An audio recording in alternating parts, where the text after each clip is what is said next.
اہل تقویٰ کی صورت بنا لیجئے، اہل تقویٰ کی صورت بنا لیجئے، نور سنت سے چہرہ سجا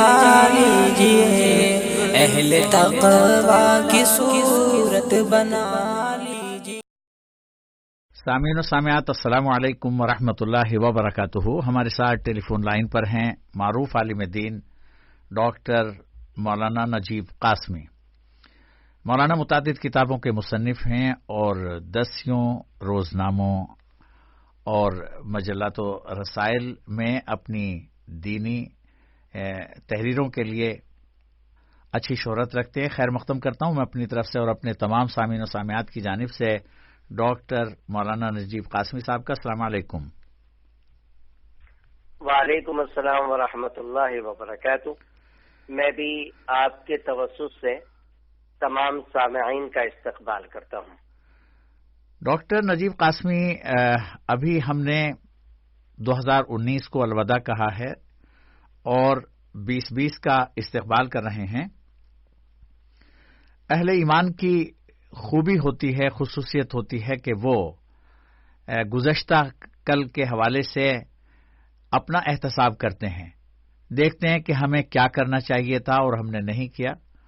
کتنا کچھ کرنا چاہیے تھا جو ہم نہیں کر سکے، اور ہمیں مستقبل کے حوالے سے کیا منصوبہ بندی کرنی ہے۔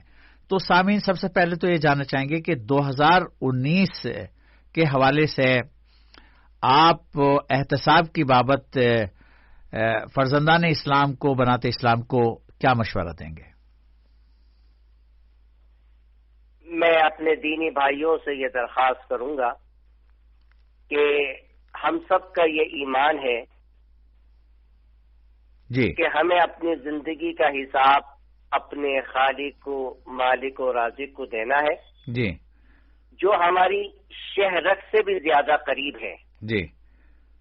جو اس پوری کائنات کا پیدا کرنے والا بھی ہے، جی، اور پوری دنیا کے نظام کو تنہے تنہا چلا رہا ہے۔ جی، ہمیں گزشتہ 365 دن کے اچھے دن اور کچھ تکلیف دہ لمحات یاد رہ گئے، جی، باقی ہم نے 365 دن اس طرح بلا دیے کہ کچھ ہوا ہی نہیں۔ جی، حالانکہ ہمیں سال کے اختتام پر یہ محاسبہ کرنا چاہیے جی، کہ ہمارے نام اعمال میں کتنی نیکیاں اور کتنی برائیاں لکھی گئیں۔ جی، کیا اس سال ہم نے اپنے نام اعمال میں ایسے نیک اعمال بھی درج کرائے کہ کل قیامت کے دن ان کو دیکھ کر ہم خوش ہوں، جی، اور جو ہمارے لیے اور دنیا کے لیے نفع بخش بنے؟ جی، یا ہماری غفلتوں اور کوتاہیوں کی وجہ سے ایسے اعمال ہمارے نام اعمال میں درج ہو گئے جی، جو ہماری دنیا اور آخرت کی ناکامی کا ذریعہ بنے؟ جی، اس لیے میں اپنی ذات سے بھی اور آپ کے توسط سے تمام سامعین سے یہ درخواست کرتا ہوں جی، کہ سال کے اختتام پر ہمیں اپنا محاسبہ کرنا ہوگا جی، کہ ان سال اللہ کی اطاعت میں بڑھوتری ہوئی یا کمی آئی، صحیح، ہماری نمازیں، روزے اور صدقات وغیرہ صحیح طریقے سے ادا ہوئے یا نہیں، ہماری نمازوں میں خشوع و خضوع پیدا ہوا یا وہی طریقہ جو بچپن سے چلا آ رہا ہے باقی رہا، جی، ہم نے یتیموں اور بیواؤں کا خیال رکھا یا نہیں، جی، ہمارے معاملات میں تبدیلی آئی یا نہیں آئی، ہمارے اخلاق ہمارے نبی کے بتلائے ہوئی تعلیمات کے مطابق بنے یا نہیں۔ جی، بہرحال یہ ہے کہ ہمیں اس موقع پر اپنی زندگی کا محاسبہ کرنا ہوگا جی، کہ عبادات میں، معاملات میں اور اخلاق میں اور معاشرت میں ہم اس وقت کس جگہ پر کھڑے ہیں، جی، کمیاں ہیں، کوتاہیاں ہیں، تو اس کو دور کرنے کی پہلے دور کرنے کا عزم کرے اور پھر کوشش شروع کرے۔ بہت خوب۔ جی، مولانا محمد نجیب قاسمی سنبھلی صاحب، اپنا احتساب کرتے رہنا عمدہ بات ہے، خصوصاً سال کے اختتام پر اسلام نے اپنے پیروکاروں کو خود احتسابی کا حکم دیا ہے۔ جو لوگ اپنا احتساب کرتے رہتے ہیں وہ کامیاب رہتے ہیں۔ ذرا واضح الفاظ میں آسان زبان میں یہ بتائیے کہ خود احتسابی ہے کیا، اس کے فوائد کیا ہیں؟ دیکھیے، جس طرح مختلف ممالک، کمپنیاں اور انجمنیں جی سال کے اختتام پر اپنے دفتروں میں حساب لگاتے ہیں جی جی کہ کتنا نقصان ہوا یا فائدہ، صحیح، اور پھر فائدے یا نقصان کے اسباب پر غوض و خوض کرتے ہیں، صحیح، نیز خسارے کے اسباب سے بچنے اور فائدے کے اسباب کو زیادہ اختیار کرنے کی پلاننگ کرتے ہیں۔ صحیح، اسی طرح سے جی ہمیں آخرت کے، یعنی جو ہم آخرت کو سامنے رکھ کر یہ دنیاوی زندگی گزارتے ہیں، جی وقتاً فوقتاً اور خاص طور پہ سال کے اختتام پر اپنی ذات کا محاسبہ کرتے رہنا چاہیے جی جی کہ کس طرح ہم دونوں جہاں میں کامیابی و کامرانی حاصل کریں، جی اور کس طرح ہمارا اور ہماری اولاد کا خاتمہ ایمان پر ہو۔ تو جس طرح سے میں نے آپ کو ایک ایگزامپل کے طور پہ سمجھایا کہ کمپنی جو ہے وہ جب بھی ان کا سال ختم ہوتا ہے جی جی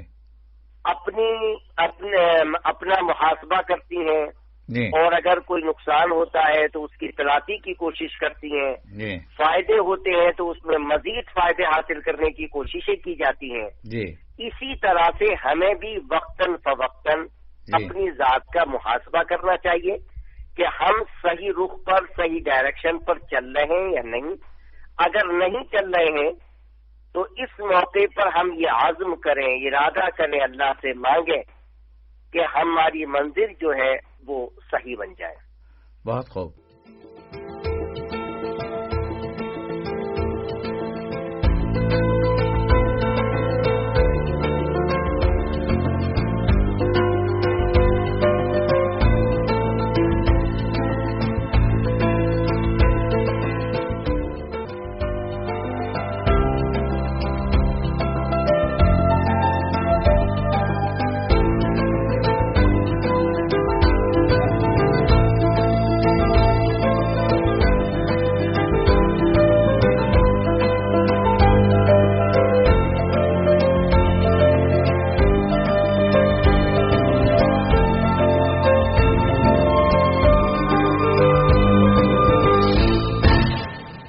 ڈاکٹر محمد نجیب قاسمی سنبھلی صاحب، خود احتسابی کے حوالے سے ایک اہم سوال یہ ہے کہ بہت سارے لوگ ہیں، بہت سارے ادارے ہیں، بہت سارے خاندان ہیں، بہت ساری تنظیمیں ہیں، جماعتیں ہیں، یہ احتساب میں کوئی دلچسپی نہیں لیتے۔ خود احتسابی سے انسان کو، فرد کو، خاندان کو، ادارے کو، جماعت کو کیا چیز روکتی ہے؟ نہیں، ہمیں انفرادی طور پر بھی اور جو ہماری تنظیمیں ہیں، تحریکیں ہیں، ان کو اجتماعی طور پر بھی بہرحال محاسبہ کرنا چاہیے۔ جی اسی میں ہماری بھی، قوم و ملت کی بھی عافیت بھی ہے، خیر بھی ہے، بہتری بھی ہے، اس لیے اس سے ہمیں بھاگنا نہیں چاہیے۔ جی جی ہم جو اپنے ادارے چلا رہے ہیں یا ہماری جو تنظیمیں چل رہی ہیں، ان اداروں اور تنظیموں کا ہمیں حساب بھی پیش کرنا چاہیے، جی اور اس سے ہمیں بھاگنا نہیں چاہیے، کیونکہ ہم یہ کام اللہ کی رضامندی کے لیے کر رہے ہیں۔ تو ہمیں جہاں اپنی ذات کا محاسبہ کرنا چاہیے، اسی طرح سے جو ہم اپنے ادارے چلا رہے ہیں، جو اپنی ایسوسیشن چلا رہے ہیں، تنظیمیں چلا رہے ہیں، یہ جو بھی ہم تحریکیں چلا رہے ہیں، اس کا بھی ہمیں احتساب کرنا چاہیے کہ ہم نے قوم و ملت کی خدمت صحیح طرح سے کی یا نہیں کی، اور اس سے ہمیں بھاگنا نہیں چاہیے۔ ڈاکٹر محمد نجیب قاسمی سنبھلی صاحب، اگر انسان اپنا احتساب نہ کرے، ہوتے ہیں بہت سارے لوگ احتساب نہیں کرتے اور کرنا بھی نہیں چاہتے، تو اس سے اس انسان کا کیا نقصان ہوتا ہے یہ بھی بتا دیجئے، تاکہ نقصان کے تدارک کو مد نظر رکھ کر اپنا احتساب شروع کرے۔ دیکھیے، مشہور سعودی محدث جی یعنی ہندوستان ہی کے رہنے والے تھے جی لیکن بعد میں ان کو سعودی نیشنلٹی ملی تھی. بڑا کام کیا تھا انہوں نے حدیث کے میدان میں, تو ان کی خدمات جو ہے پوری دنیا میں تسلیم کی جاتی ہیں, جن کا نام ہے ڈاکٹر محمد مصطفیٰ اعظمی. جی جی انہوں نے بندے سے متعدد مرتبہ یہ فرمایا جی کہ میں ہر روز سونے سے پہلے اپنا محاسبہ کرتا ہوں, جی اور جس روز کوئی علمی کام نہیں کر پاتا تو میں اپنے آپ کو مردہ سمجھتا ہوں. جی بہت یعنی ڈاکٹر محمد مصطفیٰ اعظمی قاسمی, جس نے نہ صرف یہ کہ ہندوستان کا نام روشن کیا بلکہ وہ طاقتیں جو اسلام کو نیچے دکھانے کے لیے اور قرآن و حدیث میں کمیاں نکالنے کے لیے, خامیاں نکالنے کے لیے جو ہے پوری جدوجہد میں لگی ہوئی ہے, اس شخص نے جو ہے ان کا مقابلہ کیا. نہ صرف اردو زبان میں بلکہ عربی اور انگریزی زبان کے اندر بھی ان کا مقابلہ کیا. وہ یہ کہا کرتے تھے کہ ہر روز روزانہ سونے سے پہلے میں اپنا محاسبہ کرتا ہوں, اور جس دن کوئی علمی کام وہ نہیں کر پاتے تو وہ اپنے آپ کو مردہ سمجھتے تھے. یا اللہ, اس لیے ہمیں آگے بڑھنا ہے, ہمیں اگر آخرت میں کامیابی حاصل کرنی ہے, قوم و ملت کی خدمت انجام دینی ہے, تو یقیناً ٹھیک ہے ڈاکٹر مصطفیٰ اعظمی کی شخصیت کو ہم اگر ان کے متبادل نہیں بن سکتے ہیں تو کم از کم وقتاً فوقتاً ہمارا محاسبہ ضروری ہے. یعنی ہمیں آگے بڑھنے کے لیے اپنی ذات کا محاسبہ کرنا انتہائی ضروری ہے. جی ڈاکٹر صاحب, ایک سوال یہ ہے کہ خود احتسابی میں کیا باتیں مددگار بنتی ہیں؟ جیسا کہ ابھی آپ نے ڈاکٹر مصطفیٰ اعظمی صاحب کے حوالے سے بتایا, اس طرح کی کچھ اور باتوں کا اضافہ کرنا پسند کریں گے؟ دیکھیے, خود احتسابی میں سب سے پہلے تو ہم اپنی ذات کو دیکھیں جی کہ ہم نے عبادات کے تعلق سے, معاملات کے تعلق سے, جیسے پہلے ہی بتایا, معاشرت کے تعلق سے, اخلاق کے تعلق سے اپنی زندگی میں کوئی بدلاؤ ہم پیدا کر پائے یا نہیں کر پائے. جی جی صرف ایمان اسلام جو ہے عبادات کا نام نہیں ہے, نماز روزے کا نام, جی بلکہ ہماری پوری زندگی جو ہے وہ ہمارے نبی کے بتلائے ہوئے طریقے کے مطابق ہونی چاہیے. جی جی لوگوں کے ساتھ ہمارا ملنا جلنا بھی ہمارے نبی کے بتلائے ہوئے طریقے پر ہونا چاہیے. قرآن و حدیث میں جو زندگی گزارنے کا ایک طریقہ بتلایا ہے جی جی اس طریقے پر ہماری پوری زندگی ہونی چاہیے. صحیح. تو جب ہم محاسبہ اپنا کرتے رہیں گے تو یقیناً ہمارا دین پر چلنا بھی, لوگوں کی خدمت کرنا بھی آسان ہوگا انشاءاللہ.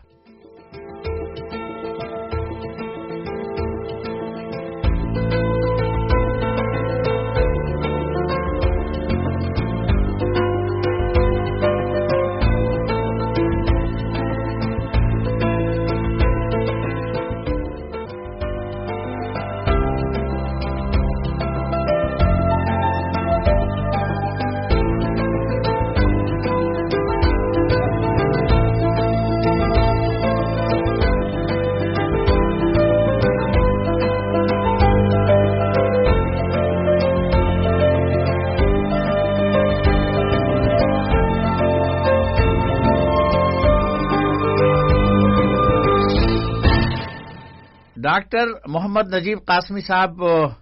ایک تو انسان اپنی ذات کا احتساب کرتا ہے, اور جیسا کہ ضمنی طور پر تذکرہ بھی ہوا کہ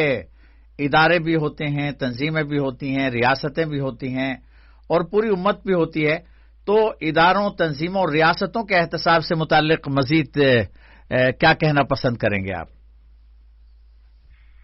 دیکھیے, سب سے پہلے آپ نے بات کی اداروں کے اعتبار سے. جی. تو اداروں کو جہاں اپنا محاسبہ کرنا ہوگا, جی, ساتھ میں انہیں یہ کوشش بھی کرنی ہوگی, یہ مہم بھی چلانی ہوگی کہ دوسرے لوگ بھی اپنا محاسبہ کرنے والے بنے. صحیح, بہت خوب,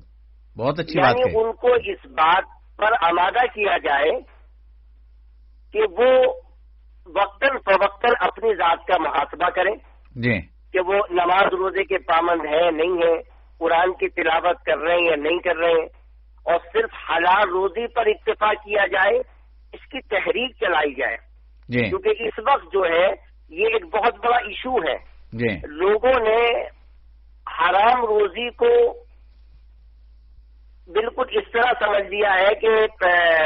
اوپر کی کمائی کا لفظ بولا جاتا ہے،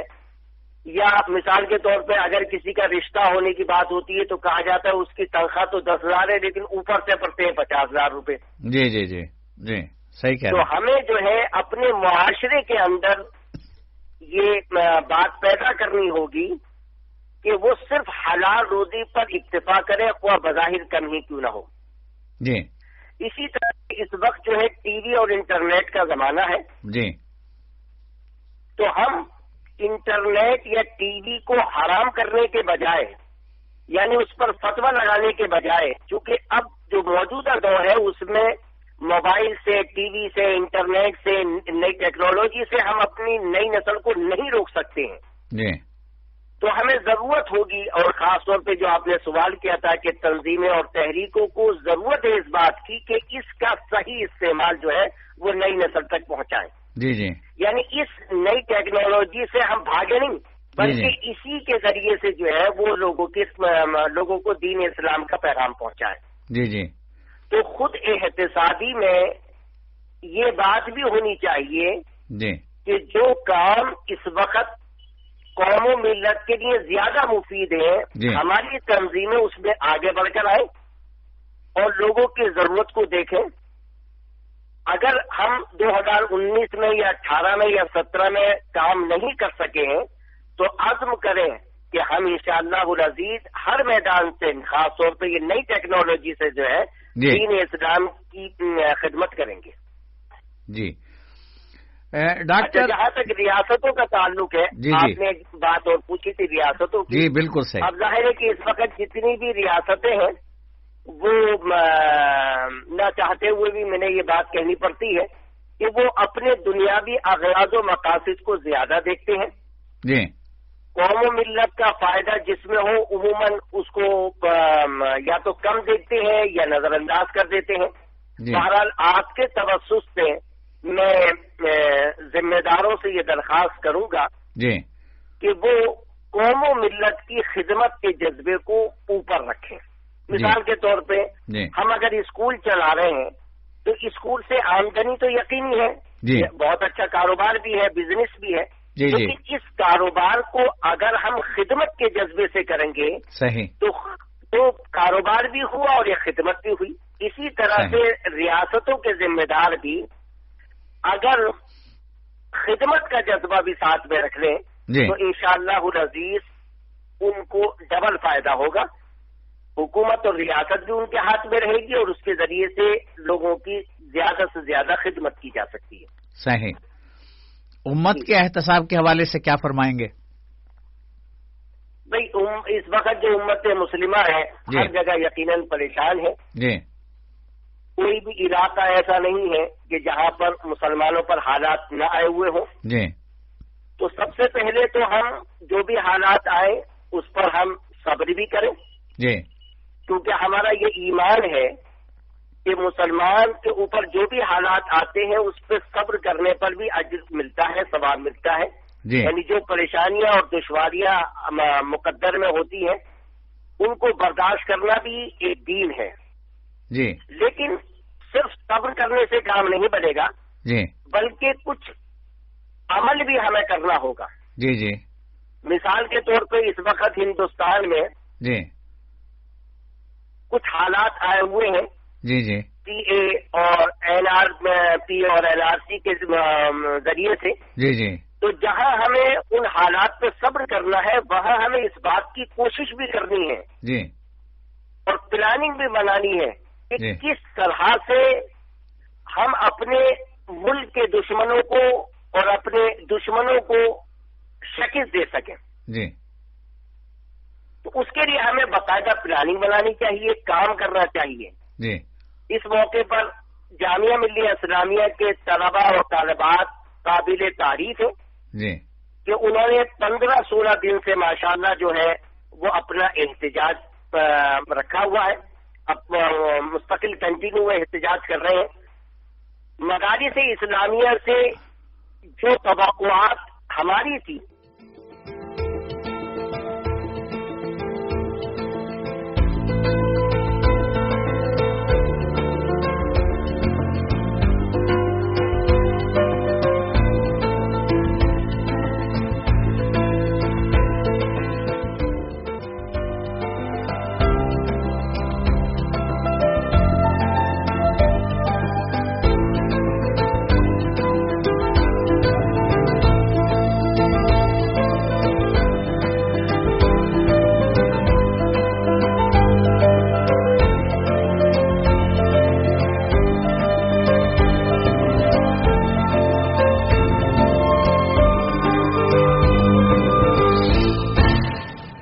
ڈاکٹر نجیب قاسمی صاحب، ایک سوال یہ بھی ہے کہ قرآن پاک میں جو اللہ تبارک و تعالی نے کہا ہے وَلَتَسْمَعُنَّ مِنَ الَّذِينَ أُوتُوا الْكِتَابَ مِنْ قَبْلِكُمْ وَمِنَ الَّذِينَ أَشْرَكُوا أَذًى كَثِيرًا، اس کی بھی کوئی تشریح آپ سامعین کو آسان زبان میں بتائیے۔ کون سی آیت پیش کی؟ وَلَتَسْمَعُنَّ مِنَ الَّذِينَ أُوتُوا الْكِتَابَ مِنْ قَبْلِكُمْ وَمِنَ الَّذِينَ أَشْرَكُوا أَذًى كَثِيرًا وَأَن تَصْبِرُوا وَتَتَّقُوا فَإِنَّ ذَلِكَ مِنْ عَزْمِ الْأُمُورِ۔ جی ظاہر ہے کہ آیت میں بالکل وضاحت موجود ہے کہ کچھ لوگوں کی طرف سے ہمارے پاس تکلیفیں آئیں گی، پریشانیاں آئیں گی، اس پہ ہمیں صبر بھی کرنا ہے، اللہ سے ڈرنا بھی ہے، لیکن ساتھ ساتھ میں دوسری آیات بھی ہمارے پاس موجود ہے جو ہمیں رہنمائی دیتی ہے کہ ہم اپنی حد تک کوشش ضرور کرتے رہیں۔ ایسا نہیں ہے کہ ہم جو ہے اپنے آپ کو ایک جگہ بیٹھا لیں اور صرف صبر کرتے رہیں، بلکہ دشمنان اسلام کا ہمیں اپنی حد تک، ہم یہ نہیں کہہ رہے کہ ہم دہشت گردی کرتے ہیں، نہ اسلام دہشت گردی کی تعلیم دیتا ہے، اسلام کے تو خود معنی ہی امن و سلامتی کے ہیں، تو اسلام کہاں سے دہشت گردی کی تعلیم دے دے گا؟ حضور اکرم صلی اللہ علیہ وسلم کو رحمت للعالمین بنا کر بھیجا گیا ہے، جس امت کا نبی سارے جہاں کے لیے رحمت بنا کر بھیجا گیا ہو، اس مذہب کے اندر دہشت گردی کی تعلیم کہاں ہو سکتی ہے؟ بلکہ اسلام نے تو ہمیشہ جو ہے دہشت گردی کا انکار کیا ہے۔ تو ہمارے کہنے کا مقصد یہ ہے کہ ہم اپنے دفاع کے لیے یا اپنی بات کو رکھنے کے لیے، اپنی بات کو سمجھانے کے لیے، اپنے موقف کو رکھنے کے لیے جو ہے وہ آگے آئیں اور اپنی بات جو ہے وہ جس طرح سے بھی ہم دوسرے لوگوں کو پہنچا سکتے ہیں وہاں ہمیں پہنچانی چاہیے۔ یقیناً اس میں کوئی شک نہیں ہے کہ ہمیں صبر کرنا چاہیے، اللہ سے ڈرنا چاہیے، لیکن اس کا مطلب ہرگز یہ نہیں ہے کہ ہم بالکل جو ہے ہاتھ پہ ہاتھ باندھ کے جو ہے بیٹھ جائیں، بلکہ دیگر احادیث کی روشنی میں اور قرآن کی آیات کی روشنی میں اور نبی پاک صلی اللہ علیہ وسلم کی سیرت کی روشنی میں بالکل وثوق کے ساتھ یہ بات کہی جا سکتی ہے کہ ہم اپنا موقف جو ہے، اپنی بات جو ہے وہ بالکل رکھ سکتے ہیں اور رکھنی ہمیں چاہیے۔ جس طرح سے یہاں حالات ہمارے پاس ہندوستان میں آئے ہوئے ہیں تو ہم اپنی بات ضرور جو ہے وہ دوسروں کے سامنے پیش کریں۔ ڈاکٹر محمد نجیب قاسمی صاحب، جیسا کہ آپ جانتے ہیں کہ سعودی عرب کا سرکاری موقف اور رابطے عالم اسلامی جو دنیا بھر میں موجود اسلامی تنظیموں، جماعتوں، اداروں کی نمائندہ تنظیم ہے، اس کا موقف یہی ہے کہ جہاں بھی مسلمان ہوں وہ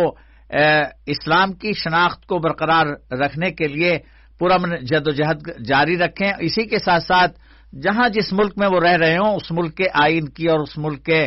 قوانین کی پاسداری کرتے ہوئے جائز حدود کے اندر اپنے جائز حقوق اور مطالبات کے لیے جد و جہد کے مجاز ہیں۔ اس پر کسی نے نہ کبھی اعتراض کیا ہے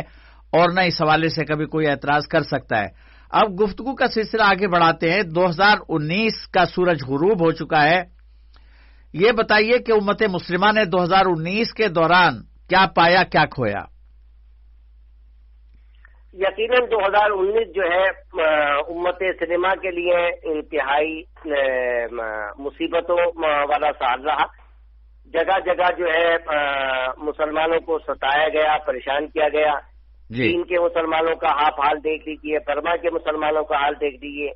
شام کے مسلمانوں کا حال دیکھ لیجئے، اور خود ہمارے ہندوستان کے اعتبار سے بھی جو ہے چند بل پاس ہوئے جس میں اچھی خاصی جو ہے پریشانیاں مسلمانوں کے ساتھ آئیں، لیکن مسلمانوں نے جو ہے ہمیشہ جو ہے ہندوستانی قوانین کا خیال رکھتے ہوئے یعنی سڑکوں پر نہیں آئے اور جو ہے کوئی احتجاج بہت زیادہ نہیں کیا. لیکن بہرحال اس میں کوئی شک نہیں ہے کہ ہم اپنے مذہب پر عمل پیرا تو ہوں گے، لیکن ظاہر ہے کہ جس ملک میں ہم رہ رہے ہیں اس ملک کے قوانین کے دستور کی کا خیال رکھنا ہماری نہ صرف سماجی ذمہ داری ہے بلکہ ہماری دینی اور مذہبی ذمہ داری بھی یہ ہے کہ جس ملک میں ہم رہ رہے ہیں اس ملک کے قوانین کا ہم خیال رکھیں. لیکن یہ ہے کہ اگر کبھی کوئی بات ملک کے قوانین کے خلاف بھی ہو اور وہ دین اسلام کی تعلیمات کے خلاف بھی آتی ہو تو اس صورت میں پرامن احتجاج کرنے کا ہمیں حق ہے اور ہمیں احتجاج کرنا چاہیے.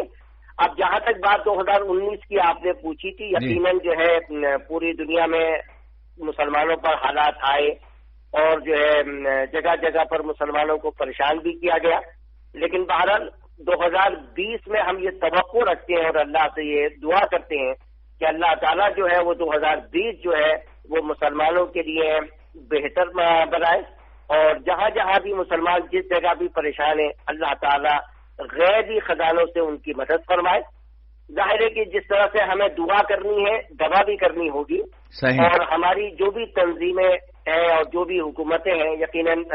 بعض حکومتوں کا کردار بہت اچھا ہے، تو ہم آپ کے توسط سے تمام ریاستوں کے ذمہ داروں سے بھی اور بڑی بڑی تنظیموں سے بھی یہ درخواست کریں گے کہ اپنی حد تک وہ کوشش ضرور کرتے رہیں تاکہ 2020 جو ہے وہ مسلمانوں کے لیے 2019 کی طرح نہ آئے، بلکہ ان کے لیے اس میں خیر، بھلائی، بہتری، عافیت اور سہولتیں جو ہیں آئیں. اس کے لیے وہ ہر حال میں کوششیں کریں.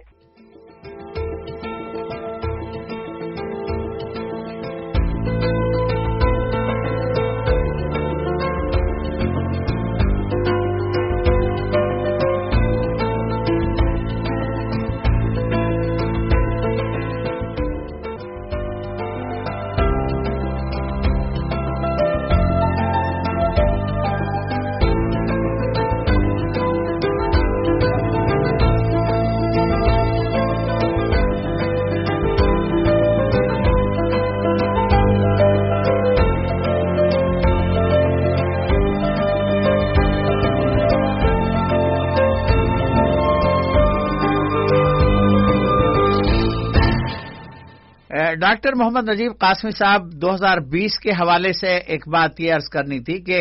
پیغمبر اعظم آخر محمد مصطفیٰ صلی اللہ علیہ وسلم کا حسین نمونہ ہمارے سامنے ہے کہ آپ کو جہاں بھی جس وقت بھی کوئی موقع ملتا تھا دعوت اسلام کو پیش کرنے کا اور بہتر اسلوب میں اور ایسے اسلوب میں پیش کرنے کا جس سے لوگوں کے ذہنوں میں بات گھر کر جائے، جس سے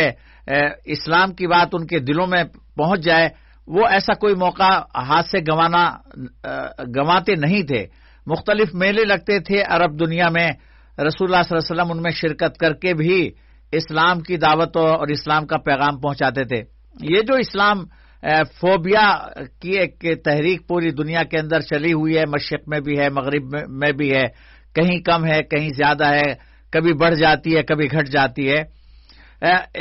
بر صغیر کے اندر بھی اس کا سلسلہ ہے. اب یہ جو ہندوستان کے نئے حالات ہیں اس میں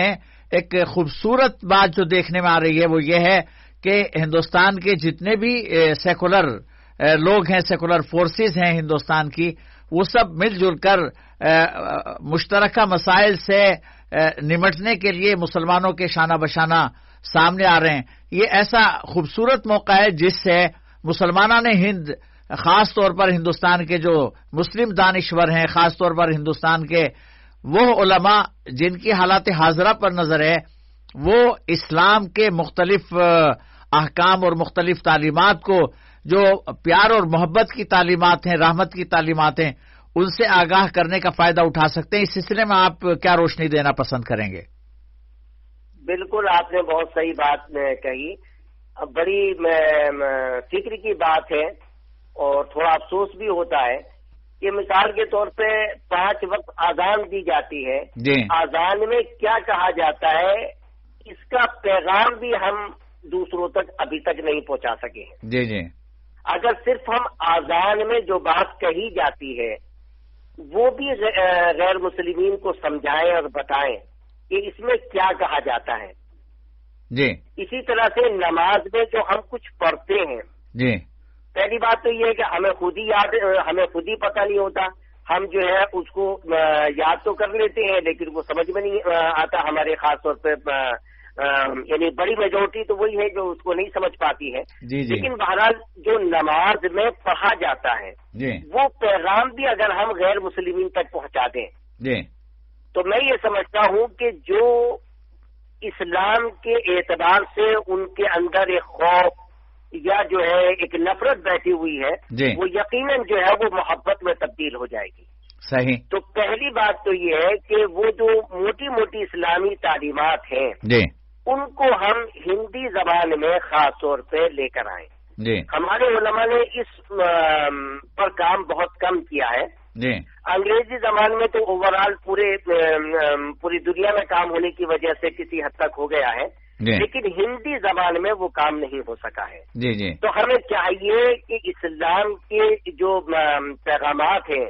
اسلام نے جو محبت کی تعلیم دی ہے، اسلام نے جو پڑوسیوں کے خیال رکھنے کی ترغیب دی ہے، اسلام میں جو دوسروں کے حقوق کی ادائیگی کی بات کہی ہے، جی، اسلام میں جو اچھے اخلاق پیدا کرنے کی بات کی گئی، اس کو ہندی زبان میں ہم کنورٹ کر کے جو ہے اس کو دوسروں تک پہنچانے کی کوشش کریں، پہلا نمبر۔ جی، جی، دوسری بات یہ ہے کہ ہم اپنے عمل کے ذریعے سے بھی جو ہے جی، وہ اس بات کی دعوت دیں کہ اسلام جو ہے وہ نفرت کا مذہب نہیں ہے، جی، جی، اسلام تو محبت کا مذہب ہے۔ جی، جی، اور ہمیں پورا یہ یقین ہے کہ اگر ہم نے اپنے معاملات کو غیر مسلمین کے ساتھ صحیح کر لیا تو جو نفرت اس وقت بیٹھی ہوئی ہے یا کچھ لوگ بیٹھانے کی کوشش کر رہے ہیں جی، وہ اس میں ناکام ہو جائیں گے، اور انشاءاللہ العزیز جو ہے نہ صرف یہ ہے کہ ہندو مسلم میں اتحاد پیدا ہوگا بلکہ کچھ لوگ واقعی جو ہے اسلامی تعلیمات سے متاثر ہو کر جو ہے وہ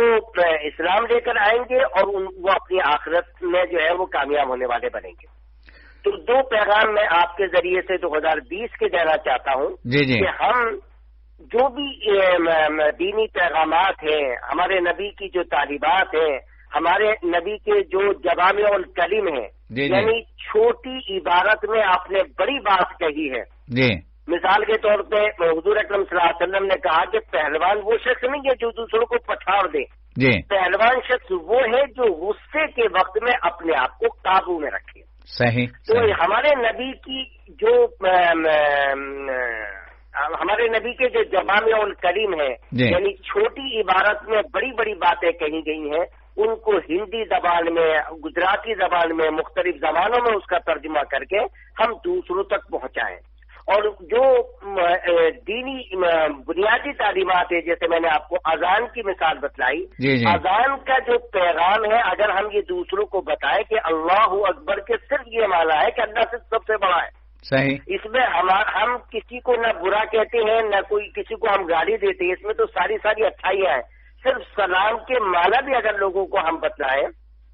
تو اس سے بھی محبت پیدا ہوگی۔ تو 2 باتیں میں آپ کے اس پروگرام کے ذریعے سے اپنے سامعین تک کہنا چاہتا ہوں۔ ایک تو یہ ہے کہ اسلامی تعلیمات کو ہم دوسروں تک پہنچانے کی کوشش کریں، جی، دوسری چیز یہ ہے کہ اس پر ہم عمل پیرا ہوں تاکہ غیر مسلمین جو ہے وہ ہمارے اعمال سے خوش ہو کر جو ہے وہ کم از کم جو ہے جو یہ ایک نفرت کی جو دیوار کھڑی ہو گئی ہے یہ ختم ہو جائے۔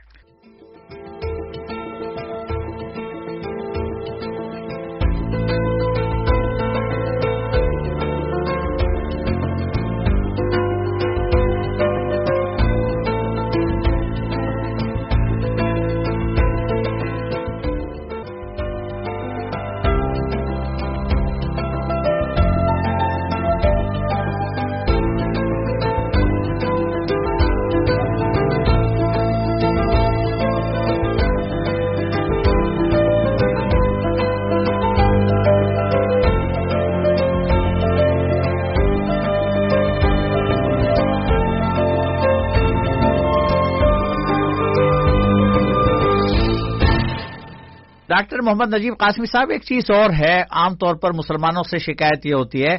کہ جب بھی کسی مجلس میں بیٹھتے ہیں، جب بھی کسی اجتماع میں ہوتے ہیں، جب بھی کسی کانفرنس میں ہوتے ہیں، جب بھی کوئی مباحثہ ہوتا ہے تو وہ صرف اپنی باتیں کرتے ہیں، دوسروں کی نہیں سنتے۔ میرا کہنا یہ ہے کہ خود مسلمانوں کے اندر بھی اغیار کے بارے میں بہت سارے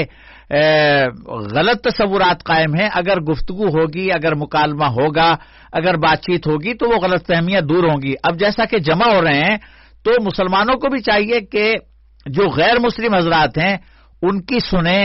ان کے آپ کے بارے میں کیا خیالات ہیں، ان کے اپنے مذہب کے بارے میں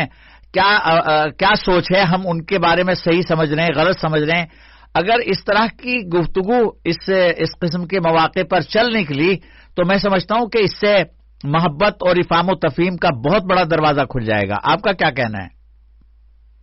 بالکل صحیح ہے۔ ظاہر ہے کہ ہم دین اسلام کے ٹھیکیدار تو بنائے نہیں گئے ہیں جی، ہم جو ہے اپنا پیغام جو ہے یقیناً دوسروں کو پہنچائیں اور اس کے مکلف کیے گئے ہیں، لیکن جو شخص اگر اب اسلامی تعلیمات کو فالو نہیں کر رہا ہے یا اسلام کو ایکسیپٹ نہیں کر رہا ہے، جو جس مذہب کے مطابق وہ اپنی زندگی گزار رہا ہے اس کا ہمیں احترام ضرور کرنا چاہیے۔ جی، ظاہر ہے کہ اللہ نے اگر اس کو ہدایت ابھی تک نہیں دی ہے اس کے ہم مکلف نہیں ہیں، ہم تو پیار محبت سے اس کو اپنی دین کی بات پہنچاتے رہیں اور وہ جس مذہب کے مطابق بھی زندگی گزار رہا ہے اس کا احترام ہم ضرور کریں۔ اگر ہم جو ہے اس کو گالیاں دیتے رہیں گے، اس کے مذہب کی صرف برائیاں ہی بیان کرتے رہیں گے تو وہ کیسے ہمارے قریب آئے گا، بلکہ وہ تو اور دور بھاگے گا۔ جی، تو اس لیے ہم خاص طور پہ ہندوستان کے اندر جو ہے وہ متعدد مذہب کے ماننے والے لوگ ہیں، متعدد زبانیں یہاں پر بولی جاتی ہیں، تو اس لیے اگر ہم شدت کے ساتھ اپنی بات کو رکھنے کی کوشش کریں گے تو نفرت میں اضافہ ہوگا، جو کسی بھی حال میں نہ ہمارے لیے صحیح، ہمارے لیے مفید ہے اور نہ قوم و ملت کے لیے وہ مفید ہوگا۔ ہمیں تو یہ چاہیے کہ ٹھیک ہے، ہم کو اللہ نے ہدایت دی ہے، ہم اپنے قرآن و حدیث کی روشنی میں زندگی گزارتے رہیں، کوشش کرتے رہیں کہ دینی پیغام دوسروں تک پہنچے، قرآن و حدیث کی تعلیمات دوسروں تک پہنچے، لیکن دوسروں کے دوسرے لوگ جو اپنے مذاہب کے مطابق زندگی گزار رہے ہیں ان کا ہمیں اس حد تک ضرور احترام کرنا چاہیے کہ وہ بھی بہرحال بشر ہیں، وہ بھی انسان ہیں، اللہ نے ان کو ہدایت نہیں دی، کوئی بات نہیں، لیکن وہ جس مذہب کو صحیح سمجھ رہے ہیں اس کو فالو اپ کر رہے ہیں، تو اس لیے ہم جو ہے اپنے مذہب پر عمل پیرا رہیں، اپنے مذہب کی بات دوسروں تک پہنچاتے رہیں، لیکن دوسرے لوگوں کا احترام کرنا نہ صرف یہ ہے کہ ہماری دنیاوی ذمہ داری ہے بلکہ قرآن و حدیث کی روشنی میں بھی ہماری یہ ذمہ داری ہے کہ دوسرے شخص کا ہم احترام کرتے رہیں۔ آخر میں کوئی پیغام ڈاکٹر مولانا محمد نجیب قاسمی صاحب؟ دیکھیے، آخر میں پیغام یہ ہے جی، کہ سال کے اختتام پر جو ہے عموماً سردی کا موسم ہوا کرتا ہے، جی، دو خاص عبادتیں ہیں جن کے ذریعے سے ہم اللہ کا قرب حاصل کر سکتے ہیں، جی، اللہ کے قریب بندے بن سکتے ہیں۔ جی، ایک کا تعلق جو ہے وہ اپنی ذات سے ہے جی، اور دوسرے کا تعلق جو ہے وہ لوگوں سے ہے۔ بہت خوب۔ اپنی ذات سے تو یہ ہے کہ ہم رات میں چونکہ لمبی ہوا کرتی ہے وقتاً فوقتاً جب بھی موقع اللہ دے دے تہجد کی نماز پڑھا کریں جی، اور روزہ رکھا کریں، چونکہ دن چھوٹا ہوتا ہے اور آسانی سے جو ہے وہ روزہ رکھا جا سکتا ہے، تو ٹھیک۔ یہ دو باتیں تو انسان کی اپنی زندگی کے متعلق ہیں۔ ٹھیک، اور دوسری چیز یہ ہے کہ دوسرے لوگوں کو سردی سے بچانے کے انتظامات کریں، بہت اچھا، جہاں تک بھی ہم کر سکتے ہیں ان کو کمبل تقسیم کریں۔ ظاہر ہے کہ اس وقت ہمارے ہندوستان کے اندر بھی ایک بہت بڑی تعداد ایسی ہے جو پکے مکانوں میں نہیں رہتی ہے، کچے مکانوں میں رہتی ہے، چھپڑوں میں وہ سوتی ہے، یقیناً ان کو دشواریاں ہوتی ہیں، پریشانیاں ہوتی ہیں۔ ابھی جو ہے ہندوستان میں ٹیمپریچر خاص طور پہ دہلی کے قرب و جوار کا 1.7 تک رہ گیا تھا، جی، جی، تو ہمیں چاہیے کہ ہم آگے بڑھ کے اس میں ہم یہ نہ دیکھیں کہ یہ مسلمان ہے یا غیر مسلمان ہے، جی، جی، بلکہ انسانیت کے ناطے جو ہے ہم آگے بڑھیں اور جو بھی ہم مدد کر سکتے ہیں انفرادی طور پہ، اجتماعی طور پہ، خاص طور پہ جو ہماری تنظیمیں ہیں، تحریکیں ہیں، وہ آگے آئیں اور مسلمانوں کے ساتھ ساتھ غیر مسلمین کی بھی جو ہے اس نوعیت کی مدد کریں اور ان کو حتی الامکان جو بھی ہم انتظامات کر سکتے ہیں وہ انتظامات ان کی سردی کو دور کرنے کے لیے کریں. ڈاکٹر مولانا محمد نجیب قاسمی صاحب، بہت بہت شکریہ سعودی عالمی اردو نشریات سے گفتگو کے لیے، اپنا قیمتی وقت دینے کے لیے. انشاءاللہ ماضی کی طرح مستقبل میں بھی آپ کی معلومات سے، آپ کے خیالات سے، مشاہدات سے، تجربات سے فائدہ اٹھاتے رہیں گے. جزاکم اللہ. وعلیکم السلام ورحمۃ اللہ وبرکاتہ. آپ کے توسط سے آپ کے توسط سے اپنے لیے بھی اور تمام سامعین کے لیے بارگاہ الہی میں دعا گو ہوں کہ اللہ تبارک و تعالی جو بات کہی گئی اس پر عمل کرنے کی توفیق عطا فرمائے. آمین یا رب العالمین. سامعین کرام، یہ تھے معروف عالم دین، مصنف اور سماجی خدمات میں پیش ڈاکٹر مولانا محمد نجیب قاسمی سنبھلی. اسی پر انہیں اور لیق اللہ خان کو پرخلوص تمناؤں کے ساتھ اجازت دیجیے. اللہ حافظ.